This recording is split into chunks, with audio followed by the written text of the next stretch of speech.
बोलो जयकारा बोल मेरे श्री गुरु महाराज की जय। सभी गुरुमुख प्रेमियों से सप्रेम जय सच्चिदानंद।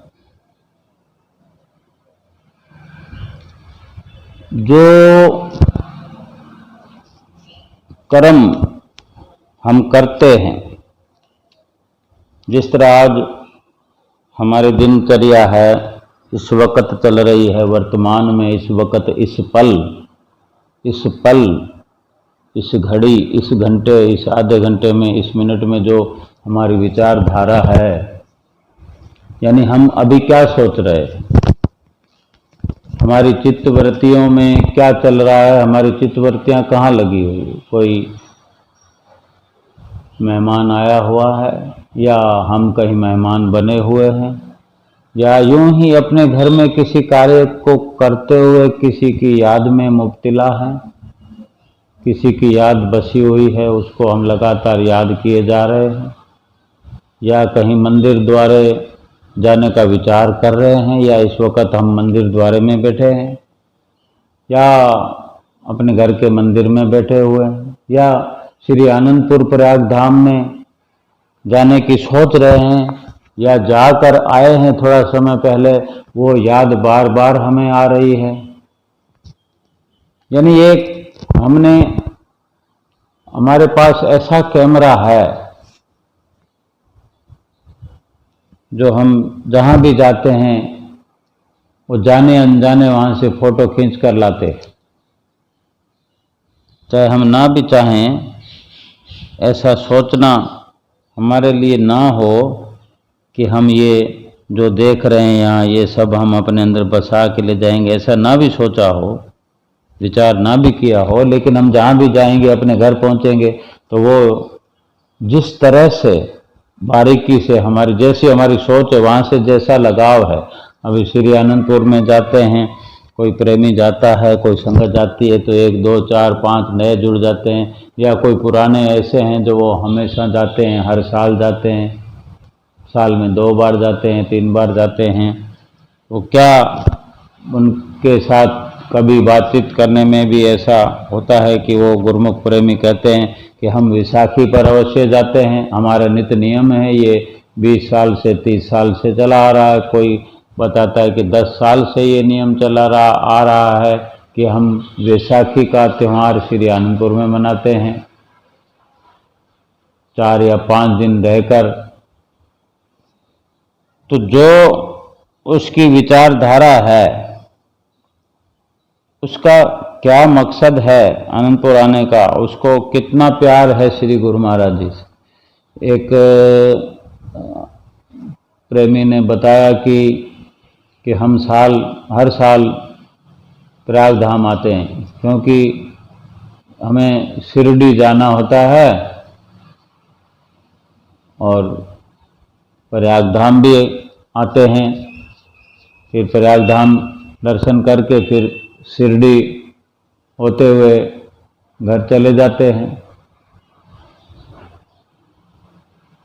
और इस तरह की विचारधाराओं से हम ये देखें कि जितना हमारा मन जहाँ लगता है, मन का जहाँ लगाव जितना होता है, उतनी वो फोटोज, वीडियोज जो हमारे अंदर बनती है, उसी हिसाब से बनती है। जिसको श्री गुरु महाराज जी से प्रेम है, तो वो श्री गुरु महाराज जी के आस पास अपने कैमरे को रखता है।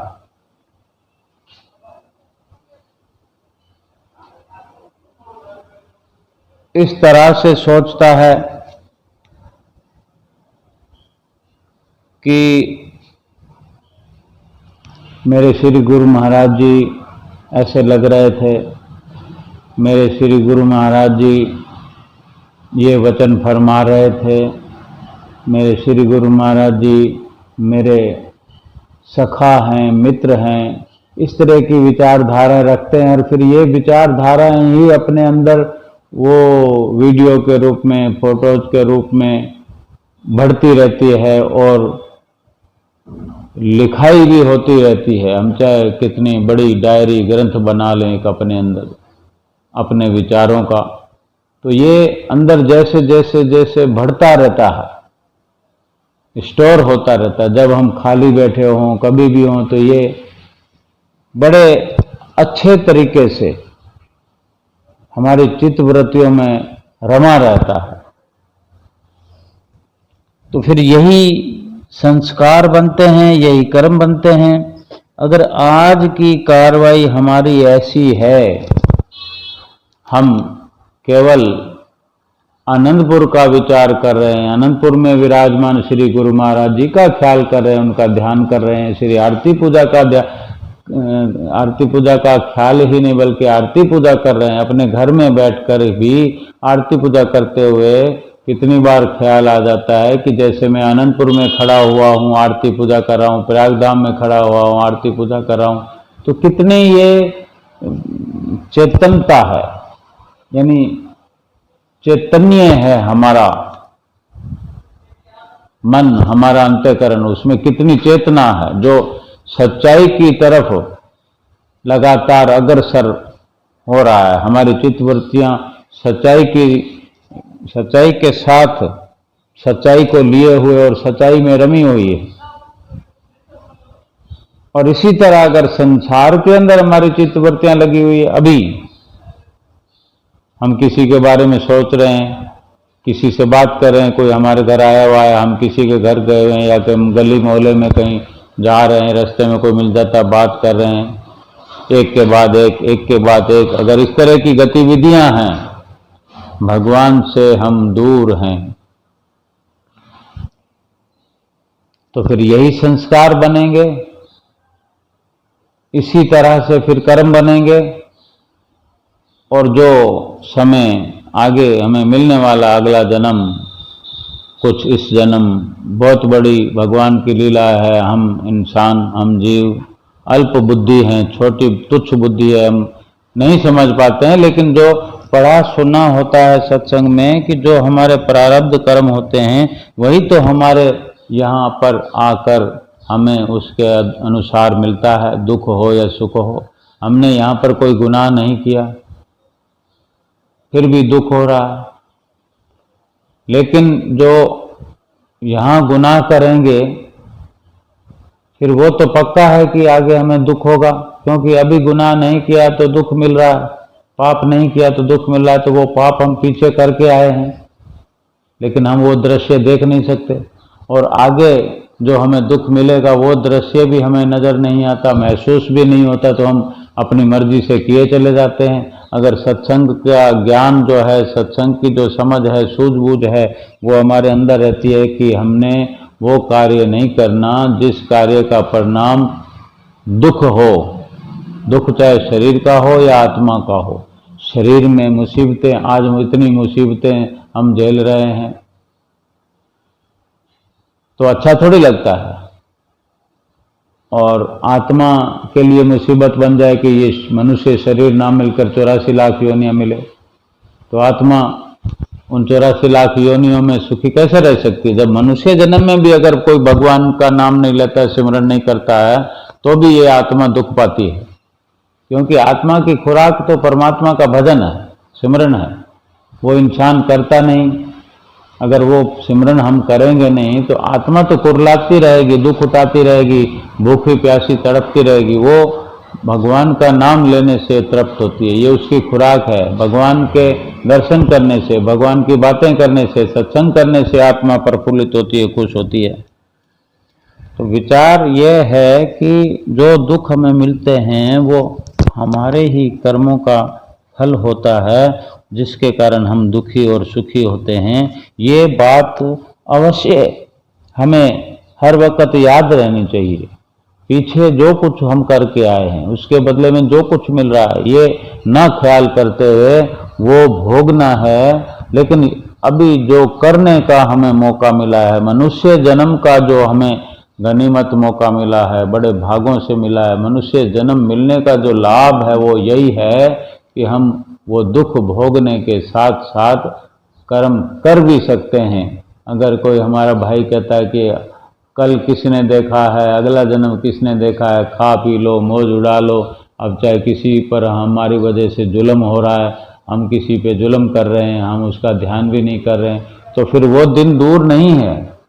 अगर हम आज की कार्रवाइयाँ जैसे करते हैं, आज किसी से हिसाब किया, आज किसी से कुछ लिया, किसी को दिया, फिर किसी से कोई वादा कर लिया कल के लिए कि कल मैं आपका काम कर दूंगा, कल मैं आपके पास आऊँगा, कल आप आना हमारे पास, और फिर कल आते कितनी देर लगती है? दिन बीत गया, रात सोकर बीत गई और आ गया कल।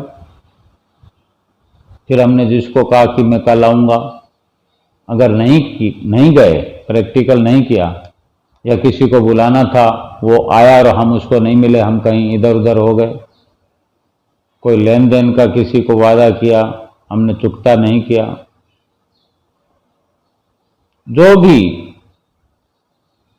भी बात, ये छोटा सा उदाहरण है कि आज हम कोई भी वादा करके, कुछ भी करके कल के लिए अगर हम वो रखते हैं तो कल आने में कितनी देर लगती है। ऐसे ही इस जन्म के अंदर जो हम कर्म करते हैं, हम डरते नहीं, बिना डरे निडर होकर कर्म, गलत काम करते हैं, पाप कर्म करते हैं, तो अगला जन्म आने में कितनी देर है हमें मालूम भी नहीं है।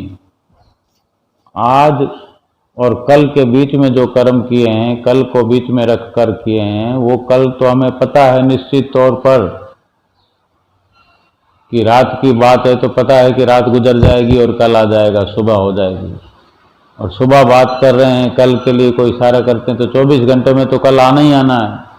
लेकिन हमारी जिंदगी का कल वो इस लोक से परलोक का सफर है, यानी अगला जन्म, वो कब आएगा? 1 मिनट में भी आ सकता है। अगर हमारा श्वास निकल गया तो जो हम संसारिक आज और कल की बात करते हैं, उस कल का भी मुंह नहीं देख पाएंगे।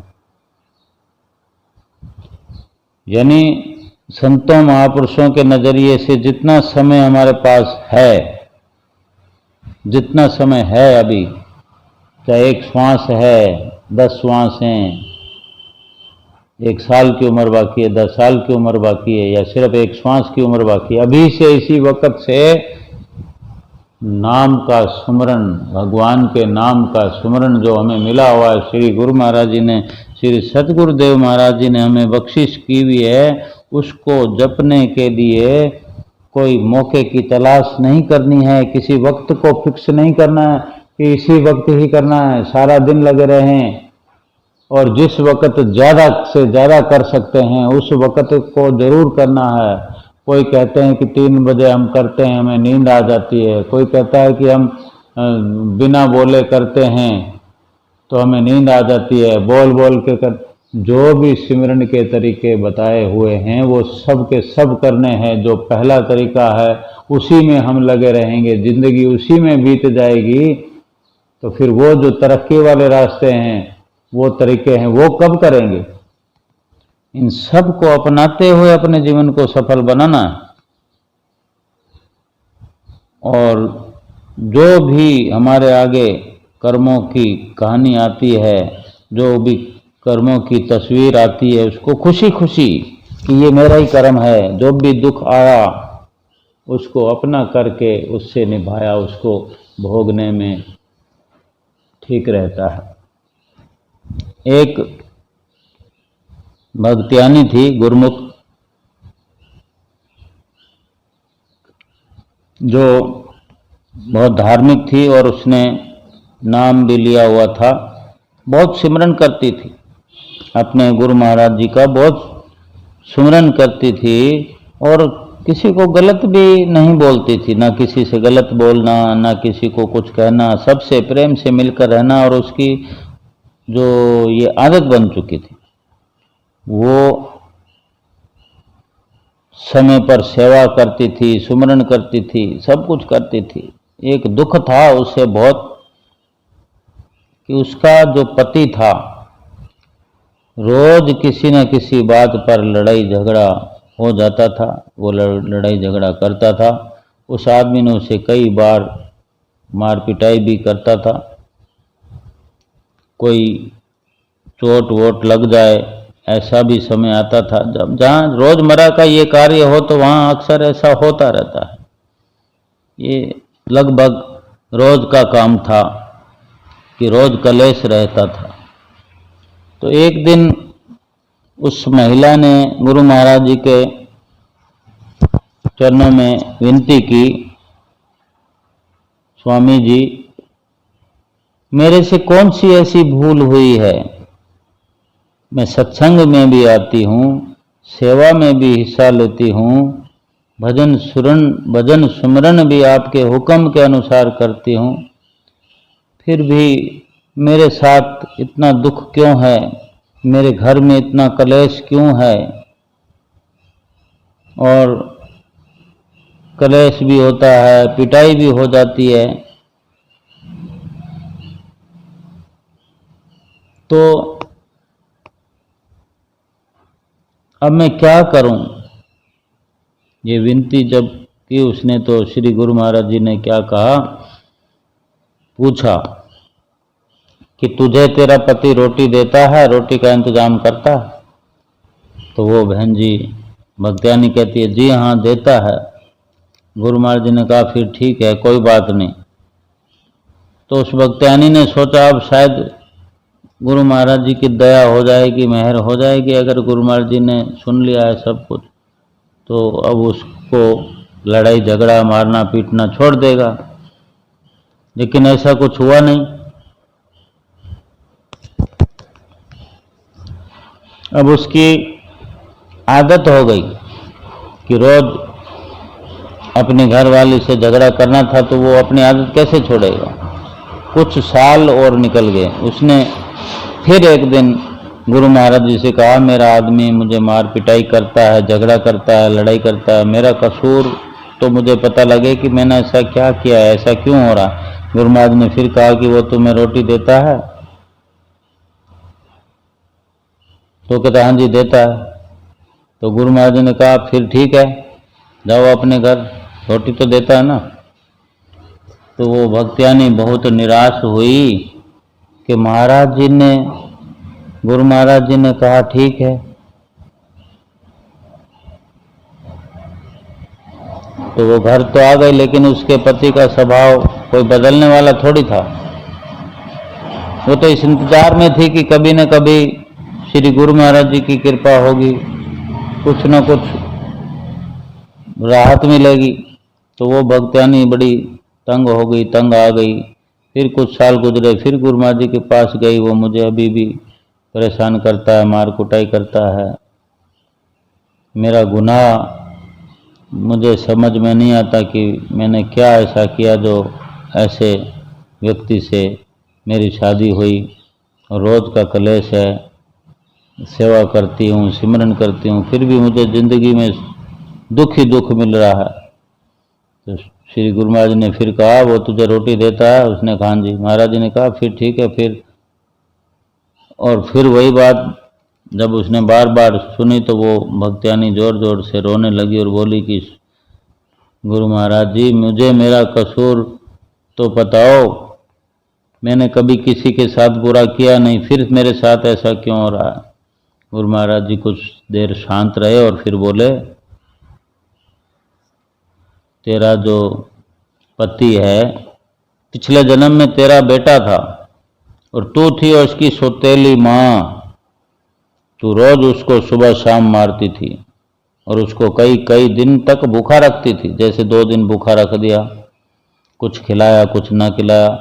अब तू शुक्र मना के इस जन्म में वो तुझे रोटी तो दे रहा है, खाली कलेश और मार पिटाई करे, भूखा तो नहीं रखता। तुमने जो कर्म किए हैं वो चुप हो गई भक्तानी सुनकर। तो गुरु महाराज ने कहा बेटा गुरुमुख जो तूने कर्म किए हैं उसका भुगतान तो तुम्हें ही करना पड़ेगा और अवश्य करना पड़ेगा। लेकिन तुम जो सिमरन करती हो, भजन करती हो, तो और अभी भी तुम्हारी भक्ति बरकरार है, तुम्हें मौका मिलता रहता है और वो तुम्हें खाना खिलाता है। तुम्हारा पति जो तुम्हारा पुत्र था वो पति के रूप में आया है, लेखा तो चुकाना ही पड़ेगा। जो तुमने कर्म किए वो तो तुम्हें ही भोगने हैं, वो तुम्हें दुख उठाना पड़ेगा, वो बढ़ चढ़ कर ब्याज सहित चुकाना पड़ता है। लेकिन वो सब तो हुआ नहीं, क्योंकि तुम सिमरन करने वाली हो, भक्ति करने वाली हो, सेवा करने वाली हो, तो वो कितना तुम्हारा सूली का कांटा बन गया है। उसके बाद में भक्तियानी ने कभी कुछ शिकायत नहीं कही, क्योंकि उसको सच मालूम हो गया कि ये मैंने इतने बुरे कर्म किए हैं। बिल्कुल शांत चित्त, एकाग्र चित्त अपने भजन भक्ति में लग गई और अपना लोक परलोक सेवा और भक्ति से सुहेला कर गई। बोलो जयकारा बोल मेरे श्री गुरु महाराज की जय।